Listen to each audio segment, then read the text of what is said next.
Hi, my name is Bill Kenny, and welcome to the webinar Scale Now, Entering the U.S. Market and Gaining Fast Traction. It's a pleasure to be with you today, and please share your questions. I'll give you my contact info at the end, and feel free to either send me a WhatsApp or an email or give me a call, and certainly want to help you understand how to get into the U.S. market and get traction and give your venture the highest probability of success. So I'm going to switch over to my slides now, and it'll just take me a second. So let's do that. And we will go here. There we go. You should now see my slides, and I'm just going to go on to presentation mode here. So, okay. So here we are, and the whole goal again is to help you enter the US and successfully grow your venture. Obviously, we want to put that rocket firmly on your back and help you scale and scale effectively. And so our agenda is very simple. And these words at the moment may not mean anything, and that's quite all right. They will in very short order. So we're going to talk about sand, we're going to talk about persona, fish, Vegas, baby, complement or complementation, and then certainly we're happy to get to your questions. So just so you know a little bit about me and you have some context here, I'm the founder and client advocate for a company called Meet, and we specialize in helping international B2B growth companies soft land and scale in the US through trade shows and in-person events. I speak to many, many trade organizations, many delegations that are coming to the US to find their right market. And I've got about 30 plus years in B2B sales and marketing. So hopefully there's enough meat on the bones here, and there's some good ideas for you that, again, help you scale quickly here. And I think what you're going to find is that these ideas not only have application here, but they likely have application in your home market to help your business get even stronger and more stable, so that when you do enter the US market, you have, again, more probability for success. So when we look at market entry goals, I think they break down pretty simply. I see two of them. Number one, to quickly and efficiently build traction, because traction does a lot of really great things besides revenue. It provides security for the team. It provides incentive and motivation. It also is an indication of the market of your strength and the possibility, and people certainly want to get on board with things that they think are going to succeed well. And of course, with that, we maximize the probability of success. And ultimately, if you want others to come along on the journey with you, be those key employees or investors or customers, they're going to want a de-risked opportunity as much as you can. And obviously, whatever we do has risk, but the more we can de-risk it, the better our stakeholders will feel, and the more we'll be able to get them to engage. So one of the things we hear people when they're coming into the US talk about all these different resources. The first one we hear people wanting to engage are investors, and then we hear about hiring a great team, and then great suppliers and all those things. But the most important resource any of us have is time. And what will happen and why scaling and getting traction reasonably quickly is important is because all of the people that you're attaching to your venture, again, be it team members, co-founders, investors, customers, and so on, that without traction, it's going to be very difficult to keep those key resources together, those key assets together very long, because you can imagine if you don't get traction, again, reasonably quickly, it's going to be really hard for your team members to justify their time taking sort of a lesser salary or less compensation or less excitement, whatever sort of turns them on, for very long, and the same certainly of as investors. The primary reason investors get involved in businesses is to get a strong rate of return that's competitive with what they might get elsewhere for their money. And so again, time and our ability to use time really well and to sort of race time is critically important when we think about any next steps for our venture in terms of scaling it, whether it's entering a new country or just scaling it within our own country. So when we think about trade shows, they offer a variety of benefits. We're so used to today in marketing, and this has been sort of the internet evolution of very much hands-off marketing. In other words, we're just going to invest in social media and we'll e-news them to death and we'll do all those things. The challenge of that is you really don't, you lose all of the nonverbal communication, which is by most surveys about 60% of communication. So when we look at marketing dollars in business-to-business sales, most of them are spent with the hope of someday getting face-to-face with a prospect.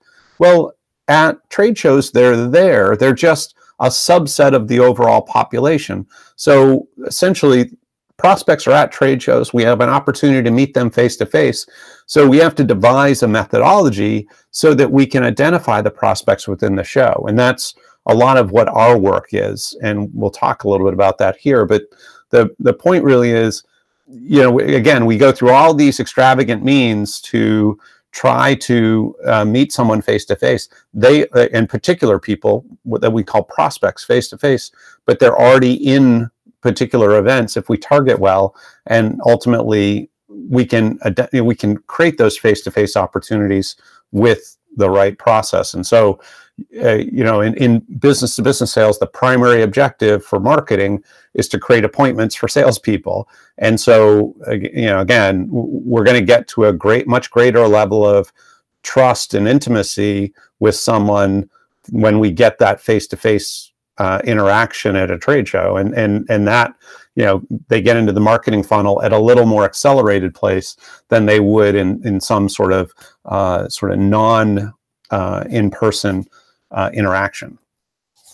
So when we talk about persona, what we're talking about is the idea of identifying a very narrow ideal prospect. And so when we look at buyer personas for any given service or product, there may be a couple, maybe two, maybe three, maybe four different buyer personas for a service or a product. And it's ultimately the job of the marketer to figure out the persona, and you'll see how specific this is. We're not only recognizing that sort of age, but also there are a variety of demographic information about both the person and the company, but a lot of intangibles, things like what their goals are, what they value, what they have as challenges, what their biggest objections are. And when we can map out those sort of ideal buyers, and we'll be able to much more effectively find them and market to them.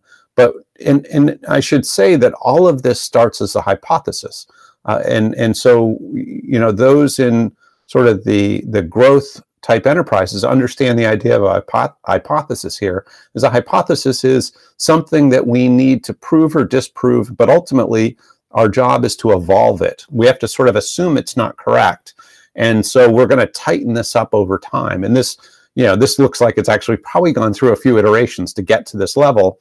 And there are all sorts of different formats for buyer personas. But again, the point is it is sort of an idealized rationalization of who a market segment is for us, and a very specific type of buyer that we can now communicate to very effectively. And we can appeal to the things that are keeping them up at night.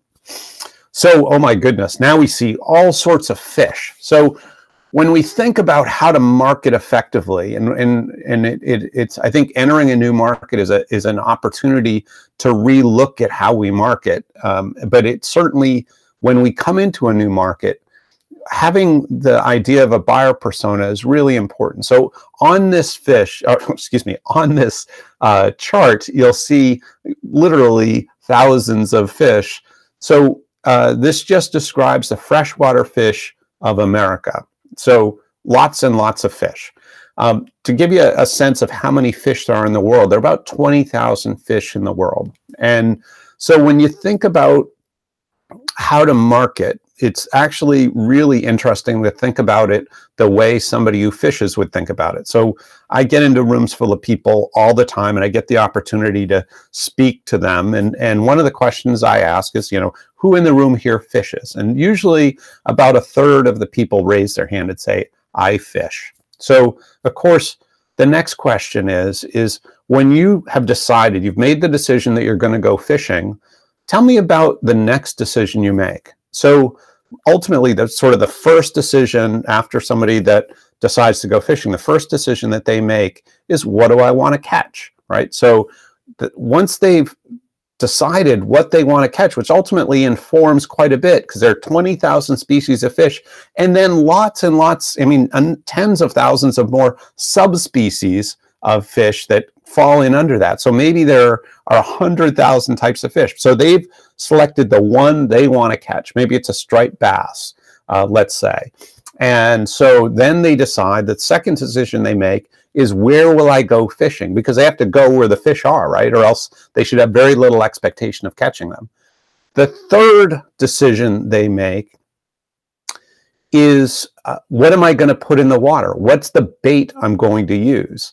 And somebody that's fishing for striped bass doesn't want to catch codfish, as an example, or they don't want to catch a catfish. They want to catch a striped bass. And so they need to put bait in the water that causes the codfish and the catfish to swim by, and only that the striped bass will nibble on. Only that the striped bass will bite. And so when you think about your marketing, that's exactly how you want to think about marketing. It's first, we have to decide what kind of fish we want to catch. Second, we have to go to the bodies of water where those fish are, really simple. And third, we have to put bait in front of them that they can pass by and opt into. So in order to really understand this, we have to agree as friends what a prospect is. So we find that most businesses, most executives, most marketing professionals, most salespeople way over exaggerate what a prospect is for their business. So I'm going to really simplify it for you. A prospect has to have all three of these qualities. They need to have a need, they need to have money or the resource to satisfy that need, and they need to be urgent. So if they don't have all three of those, they're not a prospect. So in other words, we need to put a bait in the water that only our suspects, people that we think may be prospects, but only the ones that are true prospects respond to. So they have to have a need, they need to have money to satisfy that need, and they need to be urgent. And when we say urgent, it needs to probably be in their top 3 list of the things they're trying to solve, or else they're not going to make a decision today. So these 3 items define who's a prospect today. That doesn't mean somebody won't be a prospect tomorrow, and we'll just give them another test to figure out, if they're in that looking zone now. But we don't want our sales pipeline to grow sort of hair. We want our sales pipeline to have velocity to it. We want people moving through it, and we want to identify those that are the best use of our sales team's time. So how do we do this? So we talked about the idea that a persona is a hypothesis. And so that's one of the key hypotheses we're going to have, is who we're selling to and sort of that highest value persona. Then where we're going to fish for them, that's also going to be a hypothesis. These are things that we need to test. And then the third is what bait we're going to put in front of them. All 3 of those sort of sets of items are all hypotheses. And so we need to have ways to not only make those tests, but we also have to have ways to measure the outcomes of those tests, because we want to continue to iterate and improve this. So when we do this at events, some of the cool things that happen, and that kind of the normal thing that we see when people come to the US, is they identify the 1 or 2 big events in their industry. Certainly in tech, especially consumer tech, people go to CES, the Consumer Electronics Show, or in bioscience, people go to bio. And these are massive events with hundreds of thousands of people. And so these, sort of nascent small companies come in, and they're barely a speck in the whole event. And that's, that's okay. You can do okay there, and it's not terrible, but they're very expensive. You have to bring a big crew to them. So there's the people cost, there's the time cost, and then there's the event cost itself, which can be massive.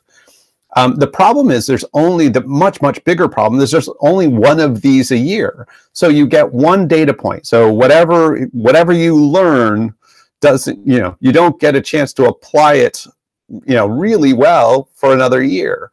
So normally what we do is work with companies so that they, for the first 6 months, do a lot of local and regional events, of which they're the same. We identify the same audience, the same buyer personas. So you're going and you're in much smaller, more controlled circumstances, but we want to do small, much more frequent events. So we're getting weekly and monthly feedback, and we're able to iterate on a much quicker cycle. And when we do this, what we learn not only informs what we're doing at events, it completely changes all of the marketing communication. So what does the salesperson say? What's on the website? What are the marketing flyers? What does all the collateral say? All of that transforms to be much more in line with the fish you're trying to catch, and also the bait that they respond to. So you're going to have the right target buyer, you're going to have the right value proposition, and you're going to have the right offer after you've done a variety of tests and you continue to iterate your communication so that you're attracting the best and most high potential prospects, true prospects, people that have a need, money, and urgency. So these frequent bets. The other kind of cool thing about doing this at events is, let's assume that you have an offer, and an offer is something usually related to what's keeping your target buyer persona awake at night. It's on their top 3 list of things to solve. And so an offer might be related to content or an assessment or something that would help them do better against that high priority item. And it could be a webinar, it could be a white paper, it could be an assessment of their business as relates to that particular item. Whatever it is, there are lots of kinds of offers, and they need to be customized to that kind of persona and the situation. But the point really is the cool thing is when you give someone an offer in person, when they say, yes, I need that, and they opt in, you can say, wow, can you tell me more about why this is important to you right now? So you can get a lot more information than you would in some kind of online offer, and you can dig into that deeper. The other thing that's kind of cool is when someone says, no, that's not that critical, you can also say, what are you grappling with right now? What are the things that are keeping you awake at night? And so you get, either way, you're going to get much more data about people you perceive you're aiming to sell to. So when you're trying to build your business, you kind of have 2 variables of sort of things in the early stages that you're working on. You're working on your customer segment, the persona you want to sell to, and you're working on the value proposition. And these are very fundamental to getting your business model right. And so it's really cool when you think you've got the right persona, but you have a mismatch in terms of value proposition, to be able to say, gosh, I understand that you don't need or want this, but what is it you're challenged by? What is it you're struggling by? And you may find that there's a mismatch there, and you can tweak and evolve, or you may have a solution also to what they're struggling with. That just wasn't what you were leading with. So there are lots of sort of neat iterations here of what you can do. So let's assume that you're trying to figure out where, and I'm sort of taking the example here that you're looking to bring your business to the U.S. So I just sort of took the Northeast as an example. So between Boston, kind of on the upper right, all the way down to Washington, D.C. on the lower left, you have New York in between, and Providence, Rhode Island. Maybe 4 sites that you might look at, and I'm not advocating for or against them, but these are just examples. But one of the cool things you can do with events, because you're going to get lots of data, the economic development people from those areas are going to give you all sorts of, their sort of data, and it's going to be very hard to make these decisions. But you don't need to take it based on sort of unproven data, because it really doesn't matter what everybody else has experienced. It's what you experience in each of these markets that matters. But it's very easy to do, say, 3 or 4 tests per market and go in and do a few specific industry events of similar type audiences in the 3 markets that your buyer persona would be at, and you can see where you get more traction. Where are we getting more appointments? And again, in the B2B world, the first measure of success from our marketing is, are we getting our salespeople getting face-to-face appointments? We can measure those things, and then obviously look at conversion rate. But again, we should know within 2 or 3 weeks of any event how many appointments we got or will get from any activity. So within 60 days, you can easily do, maybe 90 days, let's say, so you can get to all these events and have time enough for the appointment setting.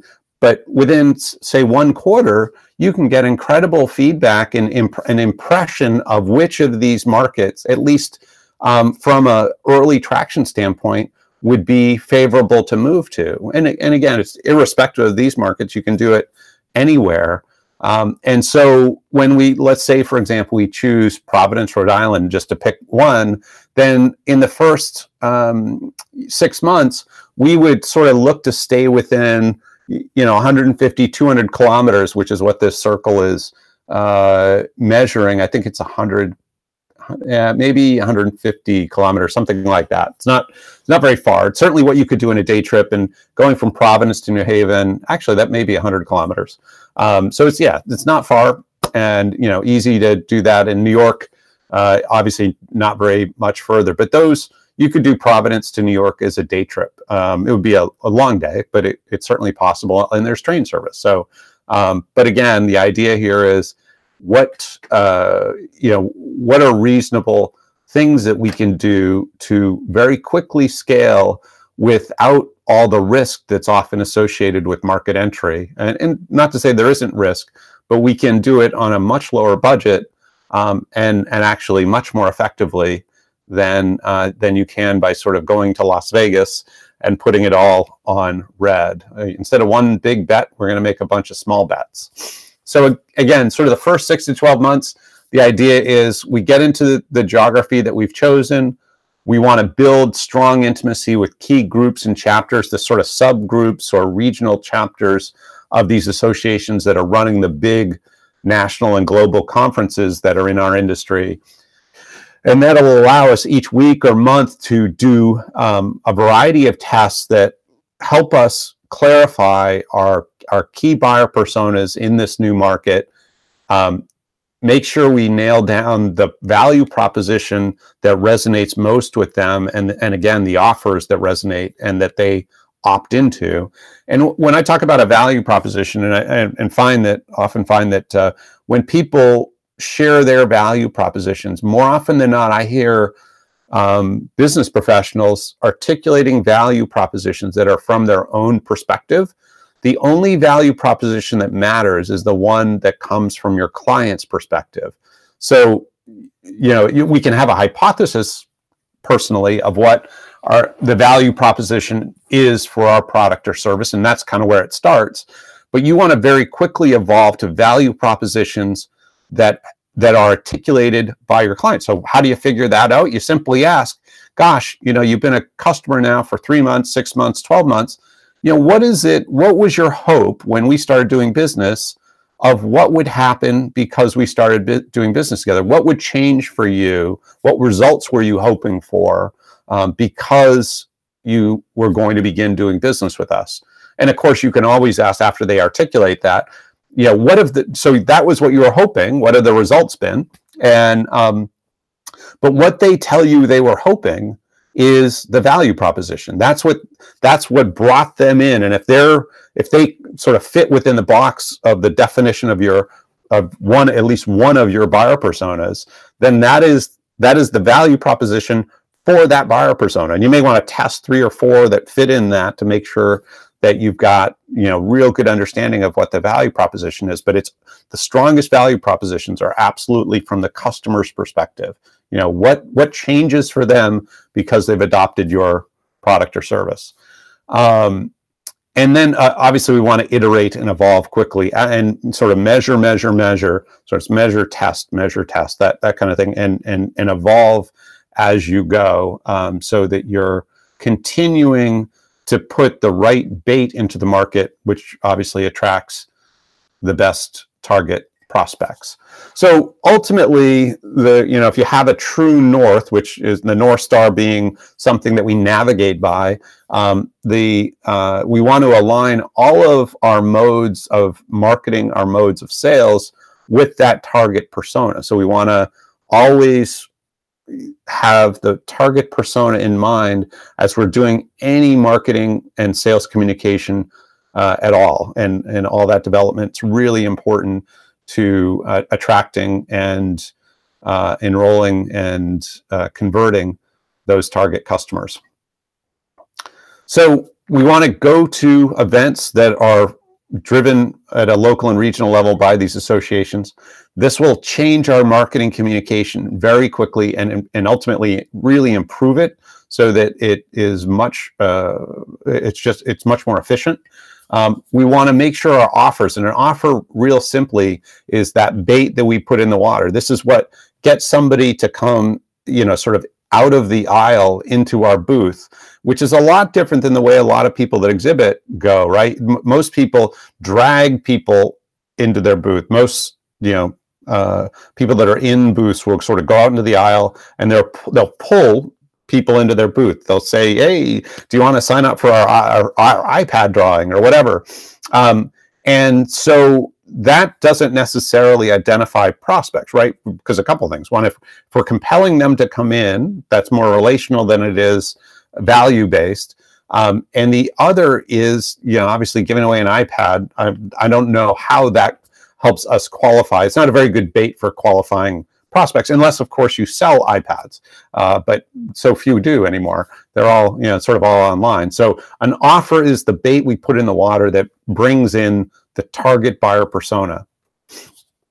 And then once they've opted in, we want them to go into whatever lead nurturing we have. And ultimately, if you look at the marketing funnel, what you're going to do is sort of go through 3 basic stages. You're going to go from somebody having sort of initial awareness of it to various modes or various types of communication that will help build intimacy with them. In other words, their knowledge and intimacy increase about sort of what we do, who we do it for, our credibility, our quality, and so on, till finally the prospect gets to a place where there's high enough trust that they agree to an appointment. And then that prospect moves probably more from the marketing funnel to the sales funnel. Once there's an appointment, it's really much more of a sales operation, and we sort of pass the baton over. So we have to have lead nurturing that takes someone from that initial awareness to greater levels of intimacy, to a place where there's enough trust to agree to an appointment. And of course, we have to follow up. We have to make sure that we have mechanisms in place to assure that true prospects convert to customers. If they're not prospects, that's okay. We don't, an old boss that had a great saying, he said, at the very worst, I want to be second. So that just meant if you weren't the first choice, you didn't want to be the last choice. Sort of the hell no choice. So he was pretty smart, and that has served me well, at least for my career. But yeah, you always want to create a situation where the door is open as opposed to the door being closed. Then, of course, when you're coming in, you need to localize your communication to whatever market you're moving into. And we say localizing to the US, that's actually probably not specific enough. I'm not sure to the extent you need to localize so much to a state, although probably Texas and California are exceptions to that, just simply because of the size, the scale of them. In California, you might even want northern and southern localization, but it's probably in most areas, it's probably more of a regional localization of our of communication because there are some uniquenesses of the way people communicate around the U.S. So making sure that you get familiar with how people communicate and appealing to them in a way that they will hear what you intend to say, and obviously that can be everything from the words to how if it's oral, how it's said, to the colors, to the graphics, all that stuff, even to the layout. We're working with a client right now to help them improve the layout. They're very technical, and so they tend to lead with all this science. And ultimately, no one gets to that because they don't know why they should read it or why it's important to them, because there's been no upfront value proposition expressed. So we're kind of putting their communication on a diet right now and helping them lose a bit of it, so it's much clearer to the American buyer. We use a term, it's called the radio station, WIIFM. What's in it for me is sort of a lot of how we develop our communication here in the US, so that the buyer or prospect immediately knows why they should keep paying attention. And we're barraged by hundreds of thousands of marketing messages every day. And so we want to make sure that our bait is relevant and simple for our fish to digest. So this has really been all about how do we strap that rocket onto our back, onto the back of our business, onto the back of our marketing and sales teams, so that we can scale our venture. And that's kind of the goal here. And certainly I hope that you found this helpful. I would totally welcome any questions that you might have. That phone number is not only my phone, but it's my WhatsApp. You can text me on it. You can also email me at bill@meetroi.com. And certainly I wish you well in your journey to enter the US. It's certainly a massive market.